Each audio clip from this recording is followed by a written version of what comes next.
Hello, Timmons here. Here is my throwback segment where I talk about the films that turns 10, 20, 30, and 40 this week. Alright, the film celebrating their 10th anniversary is The Equalizer.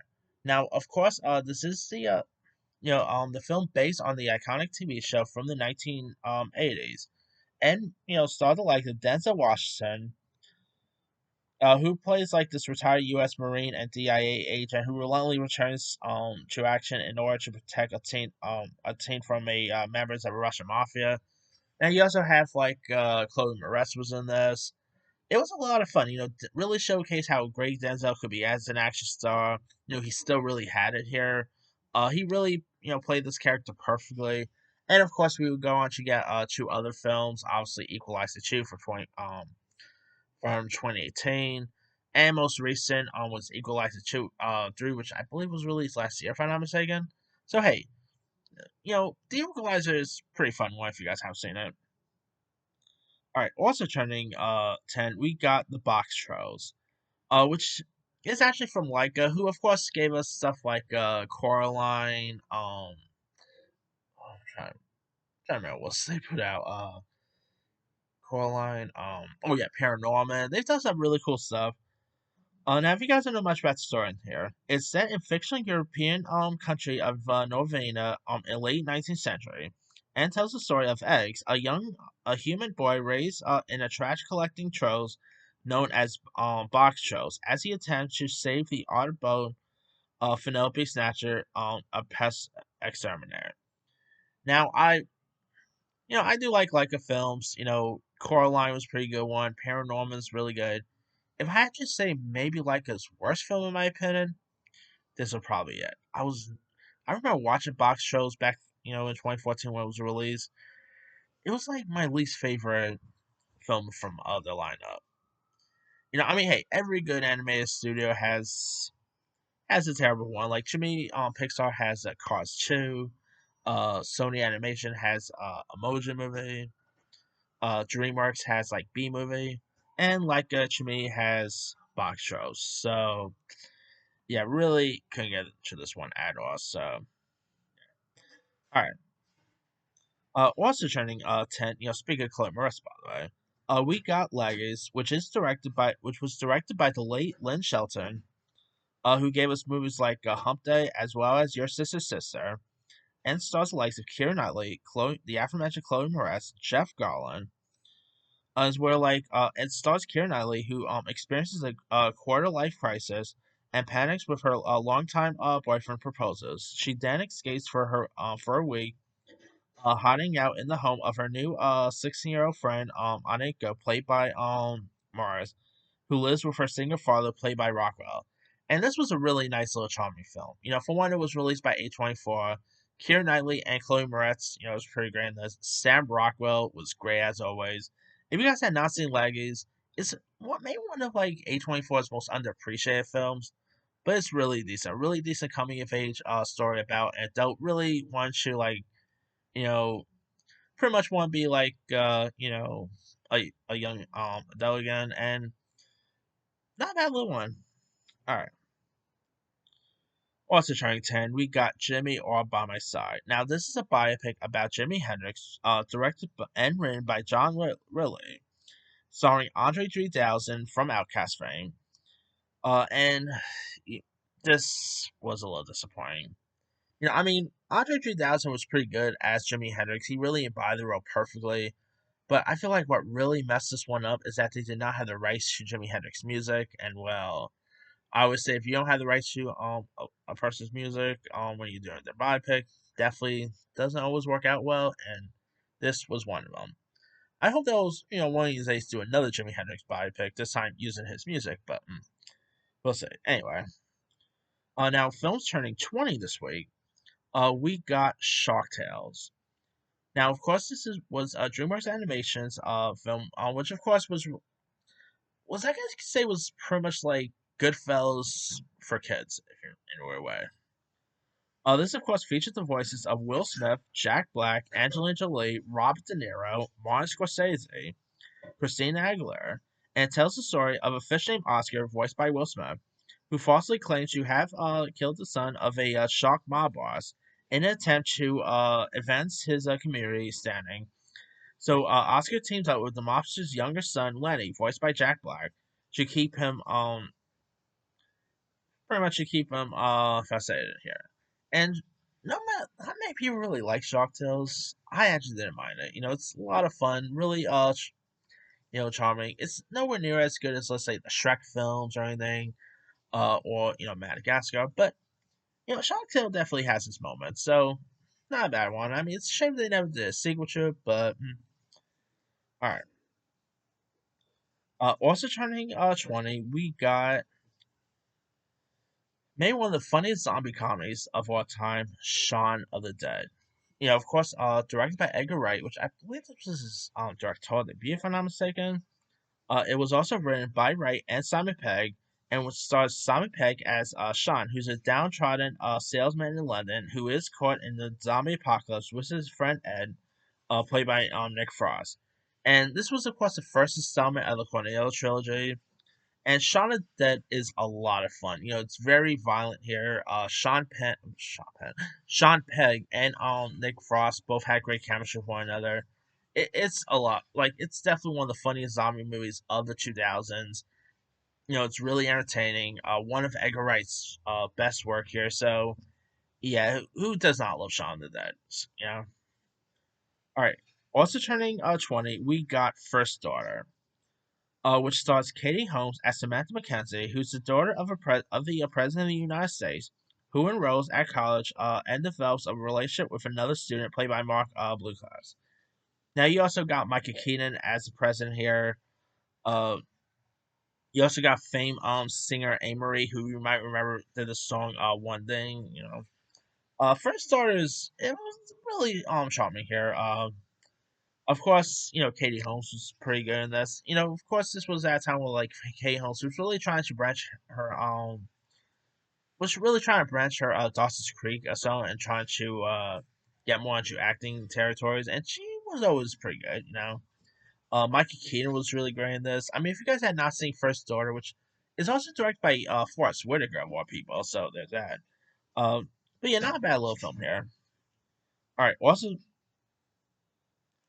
turning 20 is The Forgotten, directed by Joseph Rubin, starring Julianne Moore, Alfred Woodard, and revolves around a woman who lost her son in a plane crash 14 months earlier, only to wake up one morning and be told that she never had a son, and all her memories are intact, but with no physical evidence that contradicts the claims of her husband and her psychiatrist. And she sets out in search of solid evidence of her son's existence. And this, I remember watching this one. It's awful. I mean, you of course got Julianne Moore, who obviously won an Oscar down the line after this. But yeah, I mean, not everything Julianne Moore was in turned to go, and The Forgotten was one of them. It was, let's just say, it lives up to its name. It's a Forgotten film. All right. We also got some other stuff turning 20, like the Hillside Strangler, which is of course about the Hillside Strangler. Here, this of course stars Thomas Howell here, and I do like a good serial killer film. This one wasn't all the best here. All right, we also got the Last Shot, which stars Matthew Broderick and Alec Baldwin. And Ray Liotta was in this, and Calista Flockhart. It's where, like, in pursuit of a crime kingpin, government operative Joe Divine poses as an entertainment um industry big shot in hopes of leveraging mafia connected unit man Tommy Sands, played by Tony Shalhoub. Of course, Matthew Broderick and Alec Baldwin, who plays like the director Stephen Chaps in this, was pretty good. The chemistry between Baldwin and Broderick is pretty decent, so not a bad one there. Also turning 20, we got the Motorcycle Diaries, where Ernesto Guevara de la Sana, probably known as Che, along with his friend Alberto Granado, decides to take a road trip across South America. Now, of course, this was directed by Walter Salles, who's did that On the Road film, You also got Gail Garcia Bernal and Diego Luna was both in this. Not a bad little film to check out. All right. Now turning 30 this week is of course one of the greatest films of that year, Shawshank Redemption. Based on the iconic novel by Stephen King, directed by Frank Darabont, who also do other stuff like The Green Mile, The Mist. Shawshank Redemption is just one of the greatest films of that year. Of course, one of the greatest prison films.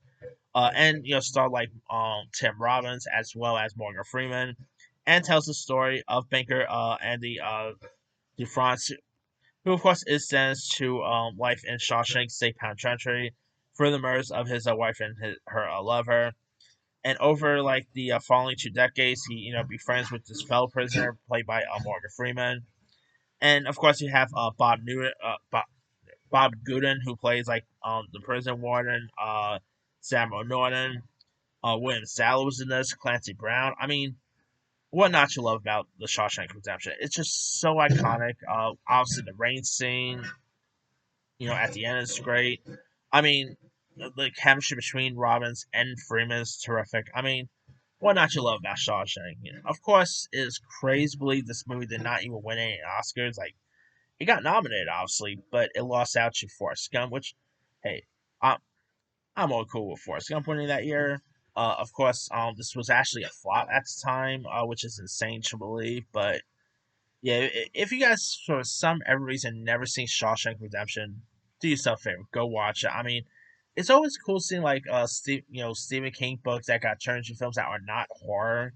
Shawshank Redemption and Stand by Me are definitely two like the non Stephen King horrors out there. So yeah, definitely go watch Shawshank. If you guys never seen it. I have not really a lot to really talk about that also transported. Like we do got the movie Sleep With Me, directed by Rory Kelly, starring Meg Tilly, Eric Stokes, Joey Lauren Adams. And pretty much it's about like good friends that become involved in a love triangle and a relationship complicated by a marriage of Tilly's and Stokes' characters.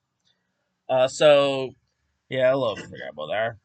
We also got the erotic based film called Exotica, which directed by Adam Ogan, starring Bruce Greenwood, Mira Kirshner, and it's pretty much set in a fictional exotic club in Toronto, and it concerns a father grieving over the loss of a child and obsessed with a young dancer, and it was inspired by Adam's curiosity about the role clubs plays here. So yeah, I mean, I probably remember watching this at a time where I was not supposed to watch these types of stuff, but yeah, it's not really too bad to remember.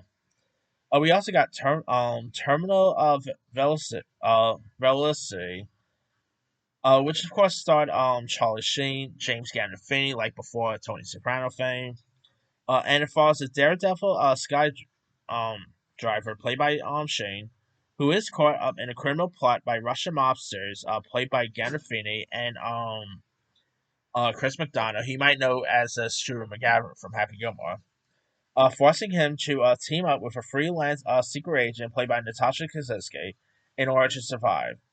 And it's yeah, I mean this also very forgettable. So yeah, all right. Also turning 40. Not really a lot to talk about with the 4 year one. Like we do got the movie The Bear, not to be confused with the show on FX or anything like that.